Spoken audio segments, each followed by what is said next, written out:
this is Gale Nelson, President and CEO of Big Brothers Big Sisters Miami, the host of The Game of Life. Welcome to The Game of Life special Royal Edition on this beautiful, beautiful, beautiful Monday in March. So let's just talk about this guest. My sister, Katie M. Repici, a seasoned fundraiser with a record of accomplishment in advancing the fundraising goals of local institutions. She currently serves as the executive director of the Burger King Foundation. Get that Royal Edition? One of the things that Katie has done, she completed her degree at the University of Miami. She went on to pursue an MBA from FIU, has industry experience, 10 plus years at Sylvester Comprehensive Cancer Center at the University of Miami, 2 years at History Miami Museum, and 3 years at the United Way Miami. Native Miamian, born to Colombian and Italian parents, Katie has deep roots in South Florida and enjoys giving back to the community she loves. Made in the 305. That's right. Born and raised. Ladies and gentlemen, the Royal Edition of the Game of Life Mentoring Podcast with the one and only Executive Director of the Burger King Foundation, Katie Repici. Welcome, my dear sister. Thank you. Thank you for that warm welcome. I think that's the first time I've ever heard that read out loud. Can you imagine going to every meeting with that kind of introduction? Oh, my goodness. It's like that's a little much. I feel really good about myself every day. Well, Katie, thank you for joining us today. We love the partnership, and this is just one way for us to say thank you. To the Burger King Foundation as for being just such a royal partner. Thank you. And we certainly appreciate this all that the Burger King Foundation means to Big Brothers Big Sisters. Of course. And let's just start with the fact that you're an alumni Big Sister. I am. Talk to us about that.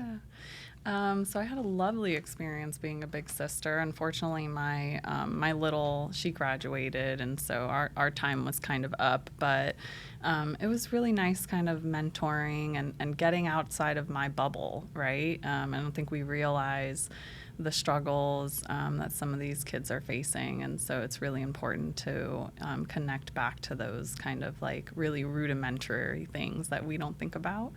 So it was really nice, getting to know her and guide her and getting to know her family. So, yeah, I enjoyed it. I enjoyed it a lot. Well, thank you for your service as a big. And of course. The world gets smaller and smaller, doesn't it? You meet people and say, hey, I was a big, I was a little. That's now right. We're seeing folks saying, hey, I was a little, now my kids, I want to get them signed up. So it's really a full circle moment. And as we think about partnerships, as we think about relationships, an investment of time, something as simple 100%. as someone's time can make a huge difference in a kid's life. Yeah, and they say it in fundraising all the time, talent, or treasure. And sometimes talent or time can be the most, important thing to someone. And so it can sometimes be more important to them than their treasure and what they're giving to the organization. And so, or sometimes it's all they can give. So time is important, and kids need the time. No doubt about it. Now, you grew up here in Miami. I did. You're alumni of which high school? I went to Southridge. Home of the Spartans, right? Yep.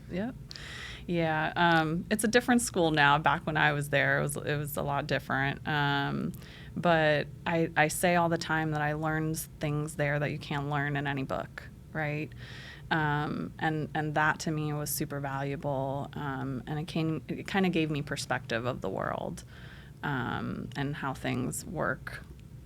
So yeah, I enjoyed it. I had a lot of fun. I was student government president. I did all the pep rallies, went to all the football games. So yeah, it was a good experience. And I will say this to you. We currently have a partnership with Miami Southridge Senior High School, Spartans, a part of our school to work program, workplace mentoring. So they're going various places throughout Miami-Dade. So legacy. So again, you talked about time, talent, and treasure. Yep. And again, your experience as a big sister. But one of the things that's so important is putting the fun back in fundraising and keeping the fun in fundraising. And first of all, for the benefit of our audience, on all the platforms, all the social media platforms, and wherever someone gets their podcasts, talk to us about the Burger King Foundation. Yeah, sure. What you all do, your core values or priorities, funding priorities. Talk to us about that. So the foundation has been around since 2000. It was actually started by one of the brand co-founders, Jim McLemore, and Jim himself had received a scholarship, and so he really believed in scholarships. He really believed in education. And that's how the foundation was born. Jim decided that he wanted to go ahead and give out scholarships. And so we've been giving out scholarships since then. We gave last year about $4.5 million out in scholarships.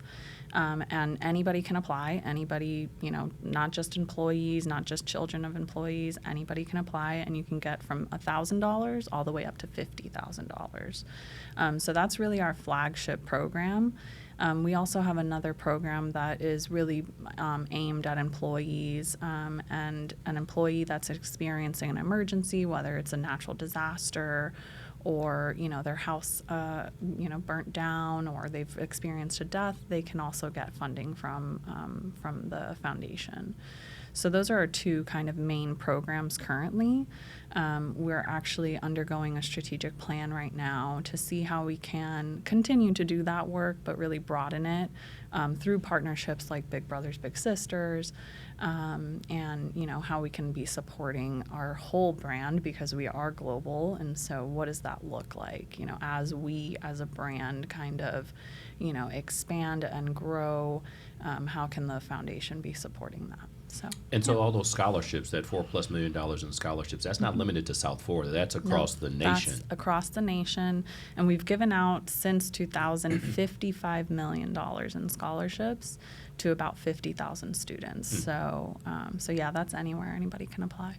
So the global reach, if you will, of the crown. And so when you think about it, when I think about a kingdom, kingdom requires, authority, and someone's approving these dollars, obviously. Kingdom requires a territory and subjects. So all these kids who are subject to so many challenges and everything, so you got to deal with that kingdom, there's these opportunities. Yes. And many of our littles have been recipients of the our BK scholars, and so thank you for investing. Of course. Not only have we had a number of Burger King volunteers, mentors, bigs, so that time, talent, and treasure. Right. We can check all three boxes, and so that's why this is the Royal Edition. Yeah, we try and do a wraparound. No doubt. A wraparound support. So yeah.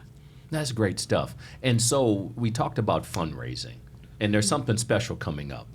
And it's coming up, this Friday, March 31st. That's right. And talk to us about the first annual Royal Bash. Yeah, so we're really excited. We've always done a Miami event, but it's never looked how this looks. And this is the first time it's being coined the Royal Bash. So we've got some exciting entertainment. We've got DJ Irie. That's wait. Hold on a second. You got Irie. That's right. I'm a Miami girl. I had to get the Miami guy. Shout out to my man Irie. You already know, brother. The place we're sitting right now, the studio that we're sitting in right now, is named after sweet. Irie's mom. Oh, that's very sweet. You are in the Boogie Live well, there we go. studio at Big Brothers Big Sisters. So I just had to interject a little bit. Didn't mean to step on you there, sister. But fine. The Boogie Live studio named after Irie's mom. So back to the Royal Bash. Give us some details. So DJ Irie will be there. And then we really got with our culinary team and we said, listen, we want to do something different. This is the first time that we've opened this event up to the public. It's usually an internal event for like employees and other franchisees. And some internal folks. And so I said, no, we're here. We're headquartered here. We need to do something for our community. And so we opened it up to the public, and we got with our culinary team, and we said, if we're going to invite our people in from the community, we've got to do something cool. So we're having some different activations. There's going to be a throne. There's going to be some really cool food items. Just to kind of give you a teaser, there's going to be some international items. So I've got like an Argentinian Whopper happening. Oh. Yeah, I've got a Dr. Pepper shake.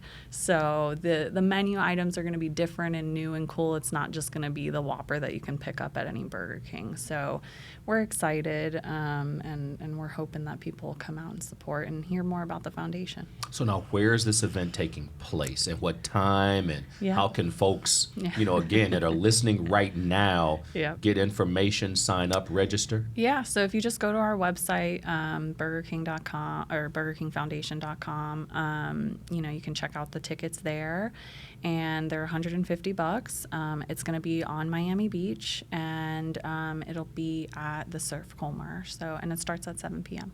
7 p.m. Friday, March 31st, Surf Comer Hotel at the Surf Comer on Miami Beach. And you talk about an Argentinian Whopper, a Dr. Pepper, a shake. Can you tease it with something else? Anything else there? Because let's see I what was I peeking got. at some stuff. There's some. Prosciutto Parm King, maybe. Okay. Yeah, there's going to be different stuff.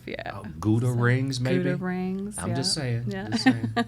So so different stuff. if you're hungry right now, if you plan to be hungry by Friday, March 31st, is your mouth watering? The place to be with Irie. That's right. Will be at the Surf Comer. Yep. Oh my God, this sounds exciting. You know I'm gonna be in the house. Yeah.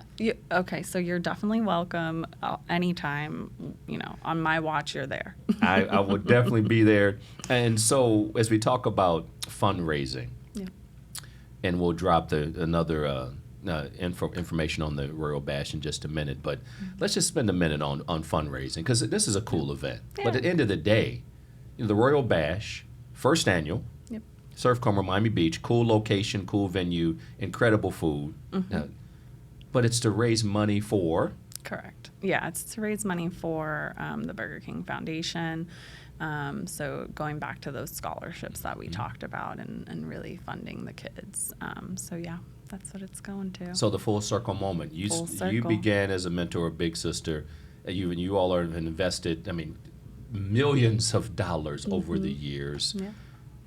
Globally. Think global, act local. But we were here in South Florida. You guys are headquartered here in South Florida, right here in the beautiful 305.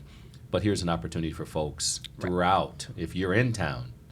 Just visiting. People are coming from everywhere for this event. So that is absolutely anybody awesome. can make it. And it's going right back to the kids. Raising money for a great cause. Raising money for the Burger King Foundation. So in terms of fundraising, you're a seasoned fundraising executive. And inquiring minds want to know, what have you seen in the space of fundraising? Oh, and Gale. where do you think it's going? Where do you think it's going? Because you take a deep breath. Whenever I say that to people, are like, "Oh, fundraising," because it can be taxing, and it's such a wonderful. Obviously having cool events like the Royal Bash. But talk to me about fundraising. It's fulfilling. It can be taxing, like you said, but it's fulfilling at the same time. I started in the fundraising world in 2008. And so, the markets had just crashed. We were all kind of wondering, whether we were going to have a job or not. Donors were pulling out. And so it was a really hard time. And so to start in the business at that moment, I think really has helped me keep my perspective over the years, especially through COVID. Things were really daunting and people were scared. And so having gone through that, I think it really helped me, like I said, keep things in perspective. I think people, whether you see this in your everyday or not, I think people are more generous than ever, right? And you're going to go through those times where people are scared and aren't being generous. But those are the times when a really good fundraiser, it kicks in and their brain gets, into this overdrive of, okay, I had XYZ donor kick out or, pull out. How am I going to make that up? How am I going to make up that 30 grand that they just pulled out of? And how can I get creative about that? And so that's really where it gets fun, right? Like that's really when, my switch is turned on and I can say, okay, well, I've got these 10 guys that I've been talking to for 6 months and I'm going to call them and, see what I can get or we're going to do this event or we're going to do this new fun thing to engage donors or, whatever that looks like. But I like to keep it fun and light and, make people feel good about what they're giving to. I think that's the other big thing for me is, and it's something that we see all the time anywhere I've been is how do you make people feel good about this? How do you really talk about the impact the way that people want to hear it? So there's, everybody does it differently, right? Everybody's different. But those are kind of the things that I enjoy about it. What I love about what you said is just making people feel good about what speaks to your heart. Right. And as I've had so many people tell me, what are the benefits of them giving, right? Let's load up on the benefits. And it's like, yeah, yes, don't get me wrong. You've got to have the benefits. There's got to be a list of what they're getting for their money. But at the end of the day, is that really the reason why you want someone to give to you? You want someone to give to you because they care about your cause. That's it. And that's what's going to keep them coming back if you're communicating that cause in the right way. So I really like to hone in on that piece, and also I'm a different kind of fundraiser, right? Like I've been in the major gift side of things for a long time. If you talk to somebody that's maybe bringing in the $1,000 gifts or the $500,000 or the $500 gifts, they may have a different perspective. Yeah. But when you're talking to somebody about an investment like $50,000 a year, the benefits kind of like, they're not really as important as the impact they're making. No doubt about it. So it's a different perspective. Not everybody feels like that. And it's an interesting, and so to the donors that are out there, to all the listeners, whether it be parents, bigs, littles, companies, but everybody can do something. Because you think about time, talent, every or treasure. single time, talent, or treasure. Every one of us, Katie. Correct. Had somebody in our lives. Yep. Sometimes it was just immediate family, and the majority of the kids that we serve here at Big Brothers Big Sisters are single female-headed households. I talked to a little sister yesterday. We're going to feature her at our gala coming up. And she talked about my big sister was that constant. She was persistent, and she cared about me. Now, what kind of value do you put on that? If someone says, can you please quantify that relationship? Well, she said I was 7 years old, and that big sister was and she's still in her life. Yeah. She's a grown woman now. Yeah. So the qualitative benefits. Right. Yeah. Certainly quantitatively. And as a donor, I got to ask you this. Yeah. Because on my side of the street, when we talk to donors sometimes certainly accountability is what it's all about. Right. But when you take a look at something like that, I mean, it's like proof positive. Right. Donors as partners. When I say that to you, donors as partners, how do you take that? We do funding for quite a bit of community partners, and there is a certain side of that, right, that we do need to provide the impact to like back to my stakeholders, right? But the question always comes up is we don't want to make the life or the job of the nonprofit partner a harder job. I have employees that will ask me like, yeah, but what's the lift on the nonprofit for this? And so that's kind of always what we're thinking about is like, yes, we want to go back and communicate correctly. We want to engage our employees. We want to talk about what impact we're making, but we don't want to make the job of the nonprofit partner who is probably understaffed and, underfunded, we don't want to make their lives difficult. So that's the way that I think of the partnership between fundee and funder, and just being, fair, right? Like being a good partner. So well stated. And that's why the crown remains with Burger King. Yeah, the crown is everybody. Everybody has a crown. It's not for me to give out. Everybody has one. Make sure it's straight. Make sure you're wearing it. I should have had a Burger King crown on today for this show. I but it's thought all about good. it when I sat down. I was like, I should have brought crowns. But that's why these live podcasts. I just thought about it just right now. But for all of our listeners, Katie, thank you for being with us today. Course. Katie Repici, Executive Director, Burger King Foundation. And in case you missed it, the Royal Bash, the first annual Royal Bash, sponsored by the Burger King Foundation, takes place on Friday, March 31st, 2023, at the Surf Comer Hotel on Miami Beach. Doors open at 7 p.m. Special sounds by my brother, my man, DJ Irie. You want tickets? Go to burgerkingfoundation.org/donate/events. You can have it your way. Time, talent, or treasure. Katie, thank you again for being with us. Sometimes, we have these hills and valleys, peaks and valleys.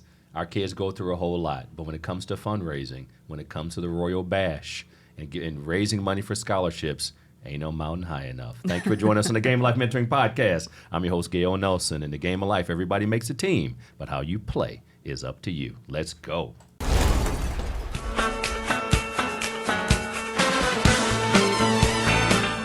This is the Game of Life.